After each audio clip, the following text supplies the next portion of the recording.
All right. It is Thursday night. We got Thursday night football coming up, but that game tonight does not matter because it is Dallas week with a small D on the Where Eagles Dare podcast with Lee and Tubby. Thank you for tuning in, whether you watch us on YouTube, Twitch, or Facebook Live. And also want to say hello to all of our regular podcast listeners on Amazon Music, Spotify, Apple Podcast, Castro, Podcaster, Stitcher, and so many others. I am Lee, and with me always is Tubby. We are two Eagle fans that decided to do a podcast because of our love for the Eagles and our friendship. It spans a lot of years that we've been up and down with this team, but I'm telling you what, this is probably one of the few. There's been other big Dallas games and other big Dallas weeks, but this is one of the few times that I can remember it being so insane. It is a fever pitch between these two fan bases right now because one is 4-1, one is 5-0, and a lot is going to be answered on Sunday night at the Link. It doesn't matter, really. It's really about a statement about who comes out of this, going the rest of the way. Now, they still got to play again later on in the season. But right now, that doesn't matter. We're positioning ourselves to take over the dominant lead in the NFC East. So it's insane. What do you think? How do you feel going in this game? Oh man, this has just been my whole life, man. Eagles Dallas week. You have to get up for it. You can't help it. I think it's I think now that the Eagles have a Super Bowl, I think it's the biggest rivalry in football. I really do, right behind the Giants. It used to be the Eagles and the Giants, but I think now that we have that Super Bowl and, just Dallas just being who they are, man, and the fans, I think our fans match up well because we both have, very, very involved fans. How about that? I've seen so many Cowboys hats. No matter where you go, you're going to see them. And just the long-standing rivalry. A lot of really, really good games. I watched the highlights of Westbrook when he did the kneel down Yep, I with the saw that today. against the Cowboys and stuff, and that just brought me back. Like, dang, you can beat them. Doesn't matter how you beat them, as long as you beat them, even if it's 10-7. Right. And I expect a dogfight, man. But I always look forward to the Cowboys Eagles every year, man. Every year. Yeah, it is the best of the best. I mean, when I was growing up, to be 100% honest, when I was growing up, it was always the Giants. It was just a hatred for the Giants. I remember the Oh early yeah. 90s with Lawrence Taylor and Phil Simms and Mark Bavaro and all that group. And we had Reggie White and, we went from Ron Jaworski to Randall Cunningham. It was always, that was the moment because the Giants were the ones on the pinnacle.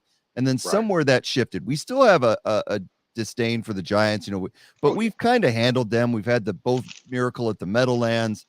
We've had some really great games of the Giants, but it doesn't get as heated as the Eagles Cowboys has gotten over the years. So yeah, it right now, I mean, this picture sums it up right here. As far as me is concerned, it's just basically for those that can't see on the podcast. How long have you hated the Cowboys? And there's a picture of me in the ultrasound in the womb. This is me to all the Cowboys right there. This is how I feel. I feel like I was born Yeah.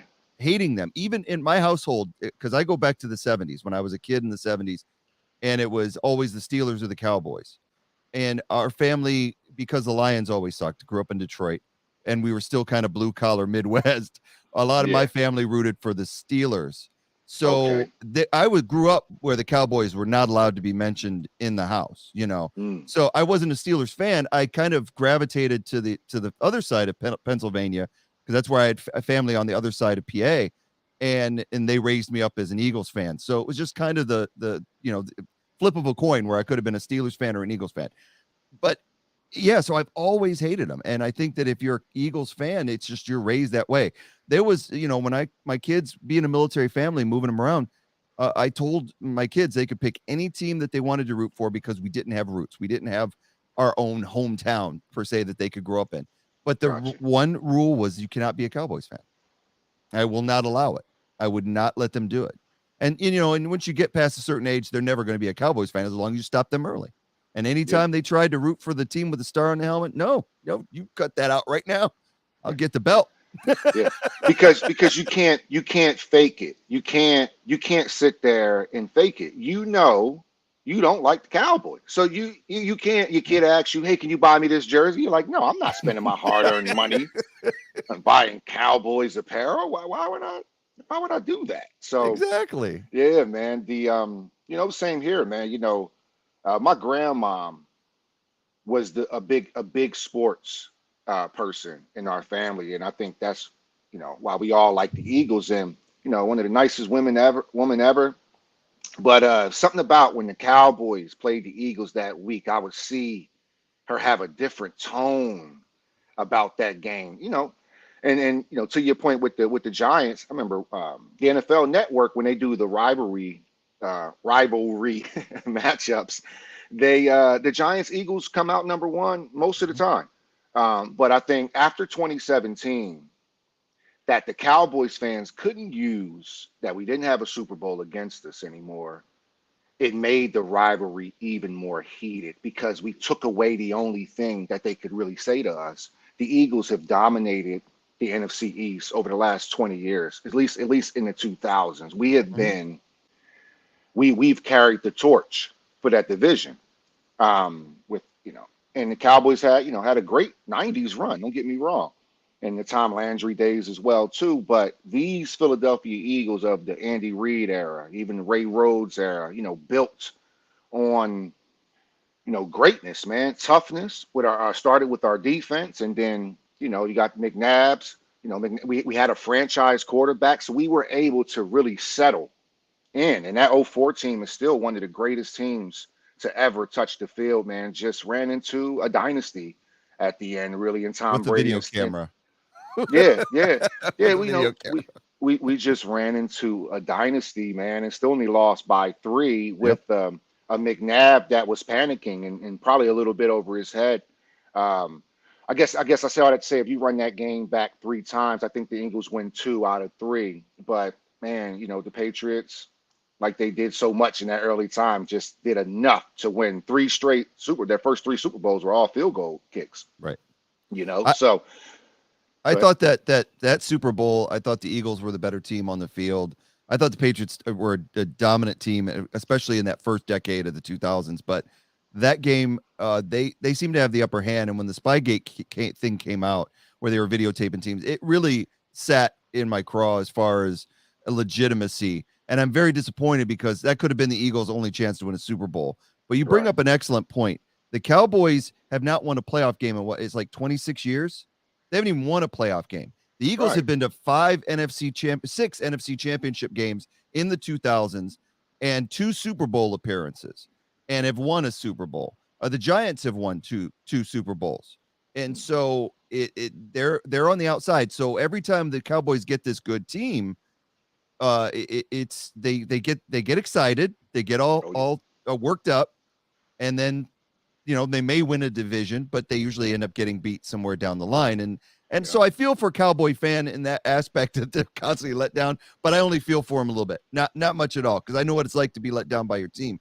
Now this year, this team to me is probably one of their best defensive teams that they've ever fielded. This has got a team full of superstars on defense, whether we're talking about Diggs, whether we're talking about Micah Parsons, DeMarcus Lawrence.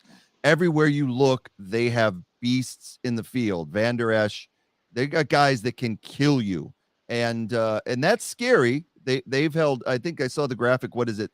They've held all their opponents this year. They've not let opponents score more than 18 points in the Yeah. season. I think is the big thing. So, and the Eagles have been, running up the scores. So this is, the immovable force meets the irresistible force meets the immovable object. With the Eagles being the force and the Cowboys being the object. They're not movable, so somebody's got to give. So Right. yeah, it's a big thing. It's funny that you talk about the rivalry and the fans. I saw something today that really summed it up for me, and I had to put it in here in the podcast. It was what Jason Kelsey said today about Philly fans and Cowboys fans. And I'm going to read this for those who just listen to the podcast. Jason Kelsey said they're two polar opposites. Philly is an extremely localized, diehard fan base that is authentic to all of them growing up together in this community. Most of the Cowboys fan base is built on commercialism and pop culture, Yankees, Lakers type of fans. Now, you can't sum it up any better than that. And to Right. me, this statement, now I have a lot of friends who are Cowboys fans. I'm not going to deny that. And they're true Cowboys fans. But what Kelsey's saying is most of the Cowboys fan base is built on commercialism. It's Right. a fashion statement. Right. And that's why they've been dubbed America's team. Right. They were Meaning they're popular in not this. from meaning they're not from Dallas. Most of the people, Exactly. but most of your Eagles fans have roots to South Jersey, like myself, Camden. Yeah. You know, where we share a bit the Ben Franklin Bridge, and obviously the Philadelphia area. And you grow Yeah. up really tight knit. It was, in the 70s, it was a fashion statement to wear the star. And that's when they were dubbed America's team. But half of their fans, in my opinion, half at least, they only want to be on a winning side. They only want to be with the popular kids. It's not so much it's like same thing with like Lakers and Yankees fans. That it's that team that wins all the time. So you just want to be on the side of a winner. And not all of them. I'm not going to say all. I'm not going to paint with a broad brush. I'm just saying this is why they get dubbed that way. It's like when the 49ers fans were winning everything in the 80s and all you saw were freaking gold jackets everywhere. It's a fashion statement. And that's what Kelsey's trying to say is when the Eagles fans get a bad rep, we talked about it last week about how that's just not true. What it is the fact that these guys are diehard local fans. Now, I didn't grow up in Philadelphia, but I have a kinship there because of just my relationship to the Eagles and my relationship to Philly as a whole. I root for all the Philly teams. So, and I have family there, but I didn't grow up there personally. So it just sums up the way, to me, the way Cowboys fans are. I mean, I have friends that honestly, the ones that I really know are real Cowboys fans. They're like me. They're usually disappointed. They get upset. They're always negative. Those are true Cowboys fans because that they're when their team loses, it affects them. The other half of the fan base, the Cowboys lose, they just go into hiding. They just don't talk about it. But as soon as the Cowboys win, they're the first ones to come out of their hole and start thumping their chest. Yeah. And we them boys, just start. Right. It is nothing to do about winning or losing or anything. They just want to be the fashion statement in the side of the winner. And they get so much help from the media. Like look for instance, you have Stephen A from New York with a Cowboys jersey on ESPN. So no matter how you feel or if it's just something that you started and is good for viewers, because these guys know, Stephen A also knows that if I wear this Cowboy jersey, my ratings are going to go up on my show because of all the Dallas Cowboys fans and also all the Dallas Cowboy haters. You can also, get popular off of, because you're going to have Eagles fans like me that says, why is he wearing that jersey? And then you have the Cowboys fans saying, yeah, wear the jersey. And they are, man, they're spread, far and wide, but they get so much help from the media as well too, man, where they kind of have this white collar praise to them, and Eagles have like this blue collar praise, if you will, like, oh, they're just tough workers. But that meaning like the Dallas Cowboys just get the benefit of the doubt with so many things when it comes to the media, and that picture says a lot right there. That you put up. You're talking exactly about it. It's the like you said, the media packaged team. They're ready for prime time. They are the ratings babies because they're pumped up as the end all be all of the NFL. And that's why half the fans in the NFL hate the Cowboys. That's why you can only love them or hate them. There's no in between. Right. Because if you're a regular football fan and if you know the Cowboys are winning, you're not going to hear about any other team on NFL Network or anything if the Cowboys are winning. It doesn't matter what the Chiefs are doing. It doesn't matter what the Bills are doing. They'll talk about them for 2-3 minutes, and then they got to get right back to the Cowboys. And that's how it is. And that's why so many fans hate them. And this graphic that I brought up, this is a tweet from Sunday Night Football on NBC promoting the game between Dallas and Philly. And after the Arizona, there were several fans that had these banners up that said 5-0, we want Dallas. And the caption that reads, for all those that just are just listening to the podcast, is Sunday Night Football saying, "Are you sure you want Dallas, Eagle fans?"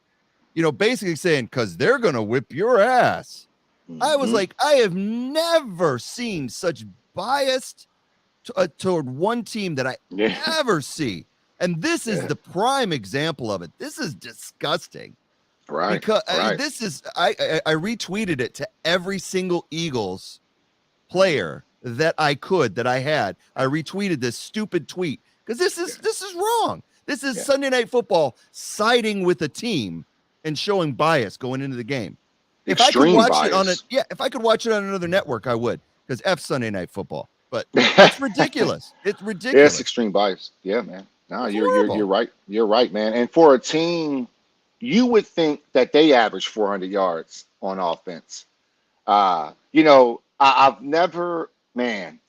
With when you win games, it's like, what do you do? But when you really look at what they've done, they beat a Bengals team 20-17. And I think the Bengals are absolutely struggling this year for whatever reason. I don't know why the Bengals are struggling, but they're struggling. There you go. And then you have the Cowboys, Giants. I mean, man, I thought they should have beat the Giants by more than that. The way Daniel Jones has been playing this year. I just think the Cowboys have run into offenses that aren't playing high powered right now. Like the Bengals, even though they have the players, but they aren't playing to their potential. The Giants, really, outside of Saquon, I can't even name another person that plays for the Giants, if I'm being honest. I mean, with the exception of Daniel Jones, we know the quarterback. But as far as like their receivers, I know Kenny Galladay is there, but I don't. Yeah, he's not doing Slayton anything. is there, but I just, they're not doing nobody anything. jumps off the page like an AJ Brown, Devontae Smith, and you still. So yeah, you can, and mind you, the Giants were up majority of that game against the Cowboys, and then they came back, put a little bit together, hit CeeDee Lamb, and then boom, and then you playing the Rams team. I mean, who can't beat the Rams right now? I understand they're the defending Super Bowl champions, but I can't recall any game where the Rams played well. They got destroyed week 1 against the Bills. They was 10-10 at the half, and then they just got destroyed. Bills are a good team.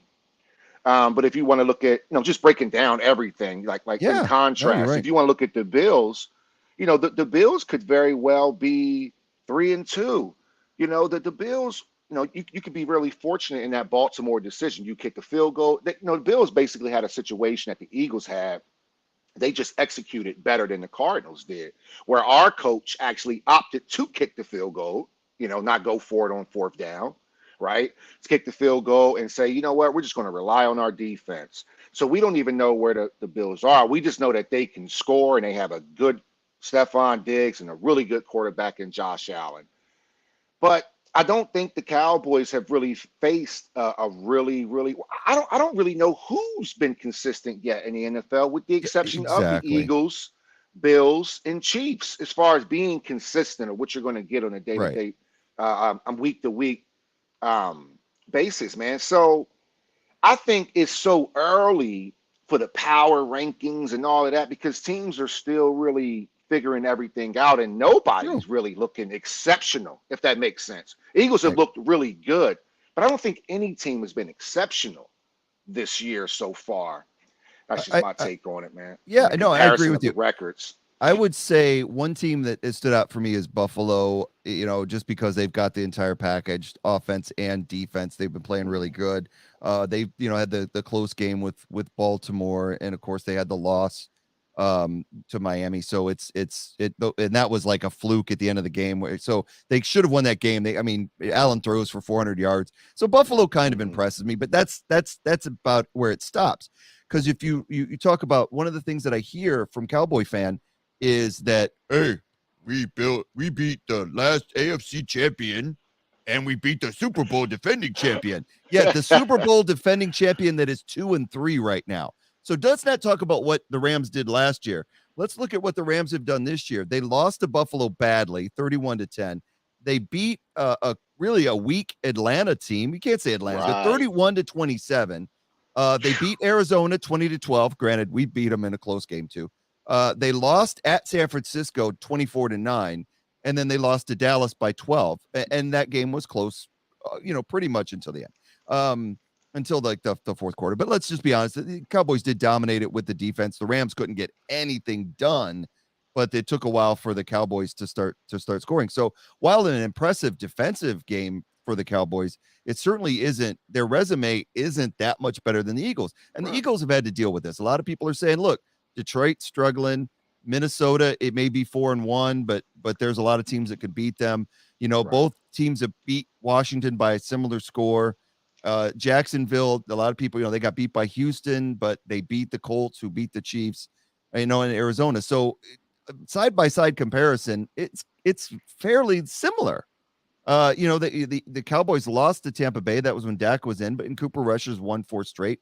But they, like you said, they've beaten a really weak Bengals team that's just now starting to come on. They're just now starting to come alive. They had to kill Tua to do it, but if you got to kill someone to get a win, go for it, man. Especially, try to paralyze them. But they're coming back, but they're still not all the way there.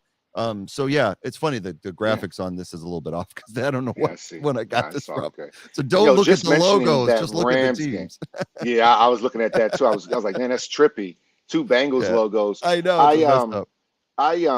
Just looking at the Cowboys game. You already mentioned it. It was the defense that really got them going. You look, the first touchdown comes 13-27 in the first quarter.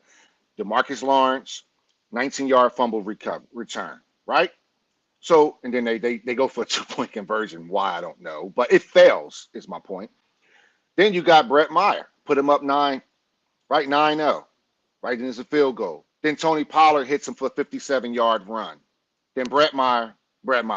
There's no Cooper Rush in there. There's no Zeke Elliott in there. There's no CeeDee Lamb. I mean, he threw for 102 yards, for crying out loud. We better not lose to 102 yards. I'm sorry, bro.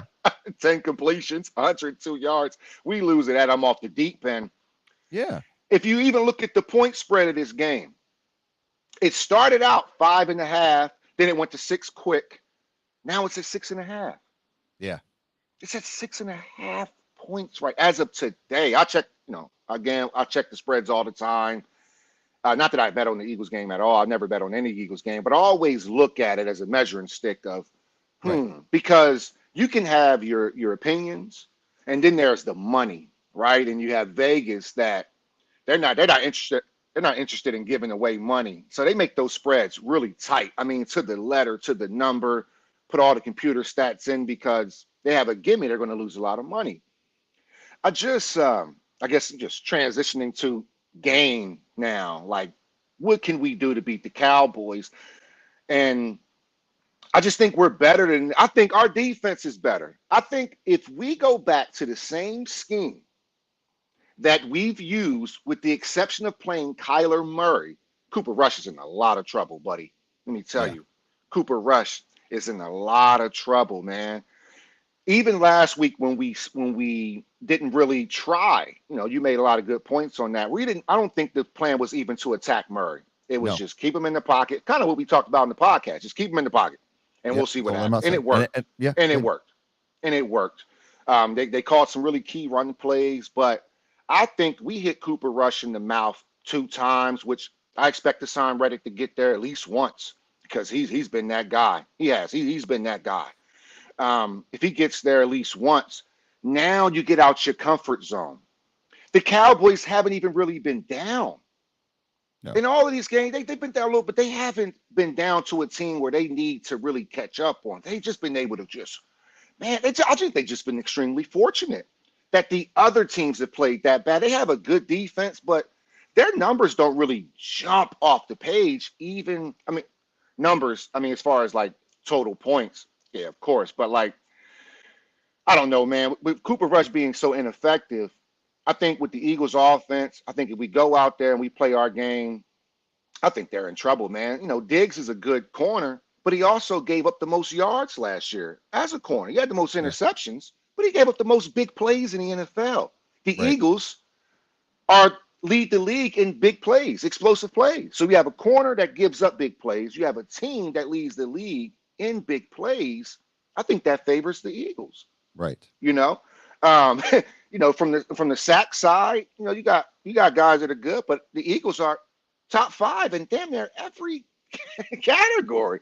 If Right. anything, the points that we've given up, with the exception of the Cardinals, came from us letting off the gas. Like we got so far out and dominated teams, particularly in the second quarter, so much that I think they kind of got lax. Even that Cardinals game, I think if we don't jump up 14-0, I think we may beat them more. But I think it looked so easy, so quick for us that they kind of just shut down, where they just didn't look interested. Gannon changed the defense to this: you can have anything you want underneath. It just wasn't consistent with how we've been playing defense Right. throughout the year. So it was very frustrating to watch that Cardinals game in the end, because it's like, man, just unleash them. But all in all, it worked, man. So, I mean, they don't trust Cooper Rush that much because he only threw the ball 16 times last Exactly. I week was going to to say that. Stafford's 42 passes. So Right. I Yeah. just think I think we just need to Yeah. play our game. Like I said, 6.5 point spread. Just I play our game, I and I agree. think we'll be okay. Yeah, I agree. I mean, you look at the time of possession in that game, it was dead even between the Cowboys and the Rams, even though they won by 12. But yeah, Cooper Rush 10 of 16 for 102 yards. But he doesn't have to throw because they just run Pollard, who had 86 yards, and they ran Zeke, which had 78. And that was the extent of their offense against the Rams. You take out that touchdown that they got, then it's 15-10. They don't score a lot of points offensively. They beat you with Oh, defense.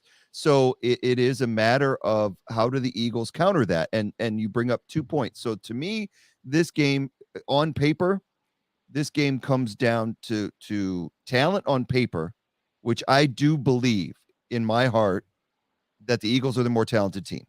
Yeah, you got CeeDee Lamb on one side, you got Zeke and Pollard, but the Eagles have AJ Brown, Devontae Smith, Dallas Goddard, maybe a wash at tight end with Schultz. Offensive lines are both equally good, but the Eagles have a better quarterback right now. If Dak was in there, we could debate yeah. Dak and Jalen because Jalen's still young. On the defensive side of the ball, they got Micah Parsons, DeMarcus Lawrence, Diggs, and Van Der Esch, and many others. The Eagles, though, have Hassan Reddick, and they've got Jordan Davis, they've got Brandon Graham, they got Fletcher Cox, they got Bradbury Slay at corner. So yeah, on paper they're good. But what really worries me about this game is just what you just said: is how does Gannon play it? I don't mind being Yeah. 5 yards off the ball with Bradbury and Slay, but when we're 10 yards off the ball, you're putting the safeties in a position where they have to come up and make plays in this quarters defense and the shell zone. If you let Cooper Rush throw into a shell zone where you're going to give him 5 to 10 yards and you're only going to rush four, then we're playing into their hands. And we know that Gannon tends to do that. That is Right. his fallback play on defense. Whenever they get a lead, he just wants to milk it instead of continually to put the foot on the throat. That worries me going into this game. You Yeah. know that if the Eagles fan, since it's at home, or if they see that shell coverage, because it is making the rounds, every Eagle fan knows about this soft zone and Yeah. they're complaining about it. I would expect to hear some boos if we see third and long being given up because Gannon's got them 10 yards off the ball and they're giving up third and long. The second thing is on the other side of the ball, much more talented team, but I'm worried about how Stetchen's going to call the game because you made a good point. You got Diggs who gives up big plays, right? Mhm. But against the Cardinals, we barely went downfield or even attempted it. Right. Stitchen Yeah. needs to air it Ugh. out with AJ and Devontae, especially Devontae. Let AJ make the tough catches over the middle. Let Devontae make the catches deep. So you got to be sending those guys deep, and you can't be afraid of the Cowboys rush. If you got to keep Sermon in there or Goddard in there to block so you can get those deep passes downfield, you need to do it. Stop worrying about just letting five guys protect Jalen because they will blitz and they will sack his ass if you only let them rush into a five-man line. You've got to have a Right. couple guys back there, max protect, and then get Devontae streaking down the field. So I am worried about how this game is coached. I'm going to put my faith Yeah. in the coaching staff, But that's the only thing that scares me about this game. It's not the talent on the field. It is how the coaches react. Now, one other thing that's important about this game, and it came up this week. We talked about it, last week. We talked about the Eagles history tour, where they're meeting. Every game this year has been somebody from their past that they've had to, take on. And like last week, it was Zach Ertz. This week, it is Jason Peters, and Jason Peters running his mouth this week and in a Cowboy uniform, which is sacrilege, dude. I know if you want to play the Cowboys, you want to make some money, but saying stuff like this is going to get you booed. Doug Peterson coming into town, a former coach, former Super Bowl winner, said the right things, and he got loved and cheered. Jason Peters, Super Bowl winner, who we remember for his last few years is always being injured. He said, and this is what he said in a tweet, I just know the Philly fans are effing idiots when it comes to camaraderie, and the Cowboys, any team really, they start throwing stuff at teams. I mean, they nasty, but they know that. They pride themselves on being nasty and vulgar. They're going to cuss at you. They're going to throw things at you. They pride themselves on that. They know that. Philly fans are the wildest fans out there to me. Now, it's not so much the biggest insult in the world, but when you call a fan base effing idiots, and that's that right there, that's all they're going to see. They don't see the backhanded compliments in that statement. All they see is, I know the Philly fans are effing idiots. And now you're our former Hall of Fame, potentially Hall of Fame offensive lineman playing for the opposing team. But who is he going to be playing against? Who is going to be on the other side? Let's take a look at this monster here. Yeah. That's who he's going to be playing on the other side. Oh, yeah. I'm glad you got that photo. Look at this is amazing. Yeah. And this is who Davis is going to be lining up against, because Peters is playing guard right now. Right. So good luck with that, Jason. I hope you like the effing idiots that are going to be cheering when Jordan Davis pancakes your ass. Yeah. Because dude can't freaking stop a freaking ball of paper coming at him. And Jason Peters going to talk this junk. Yeah, with this photo, I thought it was photoshopped at first. I said, it was like Jurassic Park or something. I was like, man, is Jordan Davis really that much? Because Carson Wentz, to his credit, is 6'5", 240, 250.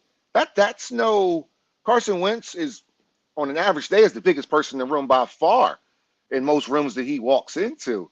This is – I thought it was photoshopped. I was like, nah, man, somebody – because, I mean, he looks about 8 feet tall. He's 8 feet tall there, man. And granted, 400 pounds. Jeez. Granted, he's hunching down a little bit, but it's a great photo. It is a great photo. Jordan Davis being towering over Wentz. If you haven't seen it, it'll be the to make any 6'5" man look small. Yeah, crouching or not crouching is exceptional. Yep. Yeah, man, you love to see. When it comes to Micah Parsons, who has been questionable with a little groin injury this week, but he's a boomer bust player, right? He was a boomer bust player at Penn State, meaning he's out there for sacks. Micah Parsons has 19 tackles on the year. He had 5 tackles last week, but 2 of those were from sacks. He, league leader in sacks. Never sneeze at that. So he's kind of one of those guys that, if Mailata's out there or Johnson, depending on which side he lines up on, because he plays linebacker, not defensive end. So you can shift him. You can put him kind of wherever. He's a boomer bust. So I just hope you can't sit back there. How about that? I'm going to just say that he's coming and he's only interested in sacks. So I think draws work really well against the Cowboys because Micah Parsons just wants to tee off. He's not really interested in playing total defense. He's interested in getting sacks. Right. That's very different player. Very, very different defensive end type of style because you can also get ran by, very quickly as well too. So, he's coming off a really good game, a 2-sack game last week in Stafford, who has an elbow injury and can, he's not the most mobile. And Allen Robinson hasn't really stepped up. I'm not. There's no woe me about the Rams at all. No. But I'm just pointing out the facts, man. So, he's forced 1 fumble, 16 tackles, 6 sacks, in 5 games. He's tied for first in the league. I mean, he is an incredible player, but I think he shouldn't be the reason why Dallas wins this game. Is why I'm saying all that. I I say get we you. should be able to combat what he's doing with our run game. We have a good offensive line when they're healthy, so we can mention everybody on the other team.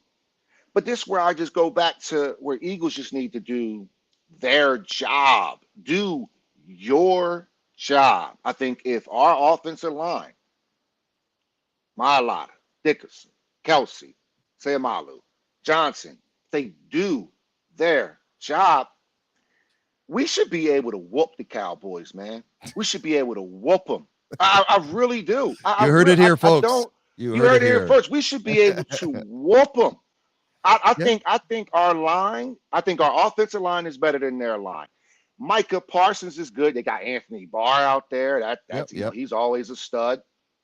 But man, I like my guys too. I like Hassan Reddick. I think TJ Edwards is playing out of his mind to start Yep. the season. I think Epps is an incredible safety. He's really come on and shown that's his spot. If we can get Yep. Maddox back Oh yeah. and really, really, even though Josiah Scott played better last week, He did. he did play better last week. But if we can get Maddox back, where it really makes it hard for Rush to throw, right? Think about who we got: CJ, right? Yep. Epps, Bradbury, Slay, And Maddox. Maddox. It's amazing. Yeah. Then you got Ooh, Reddick and White, Kazir White and Edwards at linebacker. It's right. it We is have it. dogs ourselves, man. Yeah. My This point is, is yeah. we have dogs too. Yep. We stopped one of the we talk about CD Lamb. You think he's better than Justin Jefferson? They're not Oh even in no. the same conversation, in my opinion. Mm, Come on, man. They're not even in the same conversation. Even if you look at the targets to CD Lamb, they're only completing half the passes to CD. I think it's right. Right. 52 targets, 30 catches, or something like that. Yeah. I mean, Yeah. let's keep it real. Let's look at all the numbers, not just the cute ones, you know. And I think, Yep. man, I'm not overconfident in the Eagles. I'm just when the Eagles are on their game, they Right. have to worry about us. They have I to agree. worry about us. We AJ Brown, I'm taking him. If you put if AJ Brown and CD Lamb were free agents today, AJ Brown is getting picked up I first. agree. I agree. So we have the better wide receiver. Devontae Smith is definitely better than Noah Brown, Yep. but Yep. Noah Brown does this underneath stuff. Mm-hmm. And if we do like that, he'll have that game underneath. Because it goes back to your point of we can say all we want, but how is Gannon going to play? Exactly. That's the thing that How's always Gannon scares going to me play? is like you said, on paper, the Eagles should blow this team out. It Should should. whoop him, man. They've got the horses. It just comes down to how the coaching staff calls the game. Both sides. If the offense does not attack them, like you said, a good point. Micah Parsons loves to blitz. So if Stetchen isn't, running some sort of run first offense with Sanders, where you're running Mhm, draws, like you said, screens to Goddard, which worked against the Cardinals and their heavy pressure, mhm. screens to Devontae, and then quarterback draws with Jalen to set them off balance. And then every once in a while, Exactly. hitting them downfield. Yep. If they don't do that, then they'll lose this game. If they come out playing cautious, if they just go run, pass, run, pass, then they're going to play into Dallas hands. Now, we've watched a lot of the Eagles this year. We've watched 5 games. That's not their MO. They tend to be pass, run, maybe, or Hmm. pass, or pass, maybe Right. run, pass screen. That's we've seen this year. This is their kind of MO. So we should Hmm. expect that kind of Yeah. that lineup. Yeah. I just think, I think that it's going to be a dogfight because of the defenses. I hope not. I'd love to see them to blow them out. It's going to be loud, so the Dallas is going to have to deal with that. So Yep. offensively, it's going to be rough for them. If the Eagles can shut down the run game of Pollard and Zeke, and they've been really good against the run this year. In fact, let's look at the rankings right now so we can gauge right now. On paper, this is a complete and utter mismatch. If you look at these numbers, points scored per game, the Eagles are 5th in the league at 27 points. Cowboys 24th in the league, 18 points. Points allowed per game, Cowboys are allowing an average of 14 points a game, and the Eagles 17. So 3rd and 7th, respectively. Yards per game, 431 yards a game for the Eagles, 2nd in the league. The Cowboys 27th in the league in yards per game at 310 yards. Passing yards per game. Eagles 11th in the league, 271. Cowboys 28th at 194. Then you go to rushing yards per game. Eagles, again, with the advantage, fourth in the league, 160 yards a game. Cowboys, 115. Time of possession, Eagles third in the league in time of possession. Cowboys, 28th in time of possession. Third down rating. I mean, it goes on and on. Sixth in the league. Cowboys, 29th in third down efficiency. The one category where they got us is sacks. The Cowboys have 20. The Eagles have 16. So their Cowboys are second and the Eagles are fifth, respectively. Fifth. That's But nothing then to you go sneeze to at. Like, yeah. Then you go to interceptions. Eagles are sixth in the league with 6 interceptions, and the Cowboys are 10th in the league with 5 interceptions. So, I mean, really, on paper, which is what we're talking about, we're not talking about coaches or game plans. It's a mismatch. Eagles have been outplaying. Now you can bring in like you want to do. Hey, like I said earlier, we beat the AFC champion and we beat the defending Super Bowl champion, we Cowboys. Yeah, you beat a team that's struggling in Cincinnati that had to kill Tua to win a game, and then you beat a Rams team that's 2-3. So right. you can't really judge schedules. We have to look at the schedules as being somewhat even, is the way I look at it, and that's what we gauged it at. So it is one of those things where, yeah, who comes out on top when you The look at the paper? So you're right. the You're right. NFC North. Last time that I checked, Vikings sitting real pretty up there, aren't they? With 4-1. Who 1-1. gave them that L? The Yeah, the North leaders, right? Who gave them that L in the North? killed the beloved We. Packers. I mean, exactly. Who exactly? So it's like that's why I go back to it's not even an overconfidence thing. You already shown the numbers. Whether you're a visual person, you can see those bars. You see them. Even when the Dallas have the bars the furthest, Eagles are right there, only right behind. And I think that's because of the amount of points. I think a lot of those are from the leads we've had. I don't even know if the Eagles got a sack last week on Murray, and we're Oh, still top five. Did we right, sack right, right. Murray? I think we got him once. It was Did two to we get one. him? It was 2-1. Oh, Reddick. Did Yeah, Reddick get the Reddick got him. Reddick got him. That was Reddick's Reddick sack. got him? Okay, Yeah. okay. So with one, okay, right on. Cool. So I just it's not even an overconfidence. It's just looking at the game and just being, I mean, still subjective, but I feel like even if we're down, we can still come back because I don't think they have the offense to stretch it on us, Right. to really pound us. One thing that may be overlooked is how bad Jalen played in Dallas last year and then didn't get to play the second game due to rest, in the playoff berth. I think Jalen won his get back, man. He knows he threw that pick six to Diggs. He knows. You don't think he know that? You don't think he knows that? He knows he threw that pick six to Diggs. Anytime in Jalen Hurts' career when he has needed some get back, whether it's been in college or now, or this year as a player, he's getting his get back this year. When he's at his best and he is focused, man, he's a treat to have as a quarterback when he is functioning at his operative level, man. You look around the league, I'm gonna say this every week. You look around this league, man, we are lucky to have a quarterback that's playing well because most quarterbacks right now, man, are just super inconsistent.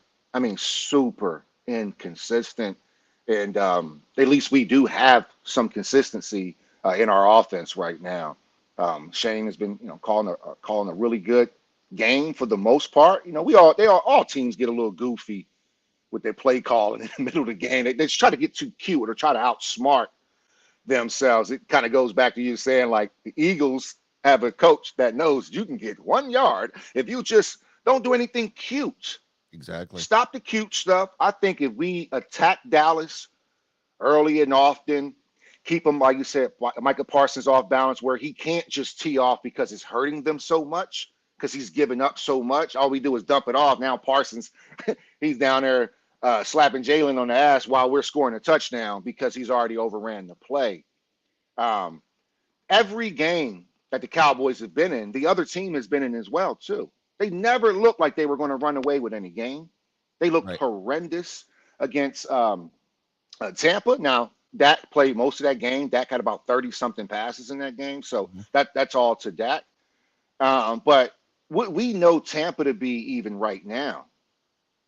even with their guys, in and out, in and out, Tampa still isn't really clicking. And I just think Tom Brady isn't really focused on football right now. I think that's a really big part of it. Look, we're two married men here. If there's trouble in the house, you are not functioning at your highest level. And I think that's what they ran into with Brady, and they still lost that game. So I believe if we played the Bucks right now, I would like our chances I against would. even the Bucks, because I just think we're growing as a team. And I just really like the Eagles everywhere. I just like what we have. I Right, just like right. what we have, and then that's just, it's not even a bias. If from the outside looking in, you see most teams look at Yep. the Eagles and they say, yeah, man, the Eagles are all right. We have a running back that's averaging over 4.5 yards a carry. Fourth in the league. That's a luxury. 400 yards per game. It's 400 yards a game, bro. Yep. Pittsburgh would love to have 400 yards a Oh, hell game. yeah. Hell yeah. Well, it's The interesting. way they're playing. It's interesting you brought up like the past opponents, and now the Cowboys have played Mm-hmm. around with their past opponents. Let's just look at the one common opponent that we've had. We played Washington on the road in Washington and blew them out. Whooped them. Washington We didn't even whooped score Ross. until the very end of the game. It was garbage time, and that was it. They had the touchdown. They went for two. They had the safety, whatever. That was right at the end of the game when the Eagles are done at that Correct. point. Blew them out. Sacked Carson Wentz 9 times. That's what the Eagles Whew. did. And that was on the road at Washington. At home against Dallas. Now, Dallas won the game in a similar score, 25-10. But at halftime, the score was 12-7. In the third quarter, it was 15-10. The Eagles, the Cowboys did not break that game open until like 13 minutes left in the game when they got that CeeDee Lamb touchdown pass that kind of distanced themselves, and then they tacked on a field goal. So if we want to talk common opponents, you can talk common opponents. Let's not talk Yeah. about if you beat last year's AFC champion and this defending Super Bowl champ that's 2-3 right now. Let's talk about common opponents, and we know where they stand. So, but none of that matters. None of that matters once the ball is kicked off on Sunday night at the Link. The fans are going to be crazy. It's going to be insane. Before we go, I have to mention this real quick. Another shout out, another week, another player of the week for the Philadelphia Wow. Eagles, NFC Special Teams Player of the Week. They actually, I saw the stat that this has not happened to an Eagles team where they've had a Player of the Week every single week for the first 5 weeks of the season. And so it's unprecedented. Every week, the Eagles have had either a defensive or a special teams player of the week. Should have had an offensive player of the week in Devontae Smith against the Commanders. Almost said the R word. But yeah, so Cameron Dicker, who's not even our regular kicker, comes in off the practice squad that we vultured him from the Ravens, comes into the game and just was solid in that game against Arizona when we needed him to be. Got the winning field goal. Hit his extra points, and it gave the Eagles a chance to win the game when Arizona missed their field goal, or Milt Williams blocked it, however you want to look at it. So congrats to Cameron Dicker. Now, the funny thing is, he may not play this week. He's going to be back, could be back on the practice squad because Jake Elliott doesn't want to lose his job. Right. Basically, he's like, I think I want to play. I want to play this week. Also on the injury front, looks like Jordan Mailata is going to suit up. Jason Kelsey said he's going to miss this game for the world. Now, no complete word on Maddox yet, but we've got who else was? Oh, Dickerson is looking to play. So other than that, I mean, we're a little banged up, but other than Maddox, who still could go, this is the last week, the last game for the Eagles before a bye week. So if Avante is like, look, I'll give it a go, and if anything happens, I got the bye week to rest up. I'm going to try to play, even if it's just in a limited role where he can just get out there. So I wouldn't be surprised to see if Avante Maddox does play. Yeah. So it looks good. This is all I wanted go into this game. I wanted to be undefeated, but I was like, let's be healthy. Then there's no excuses. Yeah. If we lose to the Cowboys on Sunday night in our home field, first of all, another thing that you said that meant a lot, that was a good point, was the fact that we got blown out in Dallas last year, left a really, and what's crazy is they're talking about how the Dallas has blown us out the last 3 games, but two of those didn't mean anything. It was the one season where we were like, who cares? And then Mhm. last year, yep, we got blown out really bad in Dallas. And then Mhm. the last game of the season, it was like you're like you said, we rested for the playoffs. So Right. we didn't even want to win. We would have wanted to win that game, but it didn't matter. Right. So the fact that they've blown us out the last three games and people are talking about that all week, I think that sticks in the craw of a little bit of the Eagles as well. So they've got some Yeah. vengeance. So, Yeah, I man. I mean, would be disappointed. I think it, for Avante, I think when it's Dallas week, I almost feel like those injuries can hurt a little less because you're so focused. You don't want to be the one that misses out. How about that? It's such a exactly. big week, and you made a great point with the bye week coming up. You don't want to be the guy that misses out on all Yeah. those locker room dances when they just beat the Cowboys and it feels good. You don't want to be Yeah. on the sideline just videotaping, like, go ahead, go ahead. No, you want to be in there. You want to hit somebody with a star on their helmet. I would be disappointed, man. I would be disappointed. I mean, Rush got sacked 3 times last week. QBR 16. I would be disappointed if we couldn't match that. I really would. I really would be disappointed. I'm just keeping it real, man. I would be disappointed. I understand we're up against it on defense. They have a lot of talented players on defense. But even for our defense, I would be disappointed if we Yeah. got shredded by Rush. I really would. Yeah. 16.7 QBR, 3 sacks, 100 yards last week, 10 completions. I mean, he walks into Philly and we can't stop that, Yeah. man. I say we play now. Jordan Davis. Jordan Davis played the more snaps than he's ever played the entire season last week against the Arizona. You got to get Jordan Davis and Hargreaves there in the middle, and then Fletch as well to shut down the run. No runs up the middle. You keep contained with your linebackers, but then once you stop that run, you force Cooper Rush to beat you. That's what the Eagles know this. The Eagles know how the Dallas is going to play this game. This is going to be swing passes to Pollard and Right. Zeke up the middle or Zeke around the end. They know what's coming. So the Eagles are going to stop that first and foremost, and they're going to force Cooper Rush to beat them. So what that means is that those edge rushers need to get in there. We don't have to contain him Yeah. like we did Murray. He's Yeah. not going to take off and run for 100 yards. So yeah, I think Yeah. it is right there. It is right there. Right. It's going to be a great game.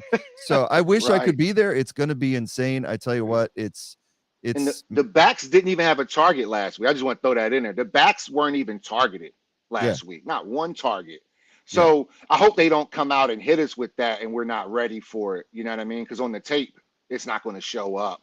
It's like, look, 8 targets to Lamb, 5 to Gallup, 2 to Brown, and 1 to Schultz. yeah. And that was all she So wrote. But so now, we'll man, see all what great happens. points. I know they like to throw to Pollard out of the backfield, but and so I would be Hmm. wary of that. But I mean, Absolutely. it is like I agree with you. If the Eagles lose this game, I will be gutted, and we will say congratulations and move on because the Eagles will have a bye week to lick their wounds and then come back stronger than ever to try to get them Hmm. again the next time we meet. But right now, this is what's important. It's about Dallas week. It is about winning this game Sunday night, national coverage at the link. Couldn't be. Everybody is going to be watching this game. Everybody. Yeah. It just Yeah. there's no reason not to. It is a marquee matchup. So 100%. we will be watching. Are you back from your vacation at that? Yep. All right, so you'll be back home in your own comfortable house. So that'll be cool. Absolutely. Awesome. Absolutely. Well, tomorrow I am going to be doing the podcast by myself, just a live stream where we do the fantasy football and the pick segment. I've got Tubby's picks, so I'll be going over them as well as his fantasy football lineup. We'll just discuss what happened last week and what's going on. I finally got my first win. No more 0-4 in fantasy, baby. And I'm going to make fun of the guy I beat because you're the guy that lost to Adam Sandler. But we want to thank everybody for tuning in tonight. We've seen the stream really pop off, so appreciate that. Whether you're watching us on YouTube, Facebook Live, or Twitch, if you're one of our regular podcast listeners, or even if you're not, make sure to go to your favorite podcast provider and give us a like and follow so that you can always get the podcast when we go live. So we're on Amazon Music, we're on Podcaster, Castro, Stitcher, Apple Podcasts, and Spotify. So look for us there. If you've got anything, questions or comments you want to leave for us, you can reach us at our email address, which is lee.bird, that's byrd.eaglesdare@gmail.com. It's Dallas week with a little D, and I'm going to turn it over for Tubby for his final words of the week. Hey, you love this week, man. It's only 2 weeks out of the year where ultra focus, and both of them are Cowboys week. But any division opponent is going to be a tough one, man. But I expect the Birds to win, as I always do. I know. And with that being said, man, fly, Eagles, fly. And go Birds. Beat Dallas with a little D. We'll see you next week.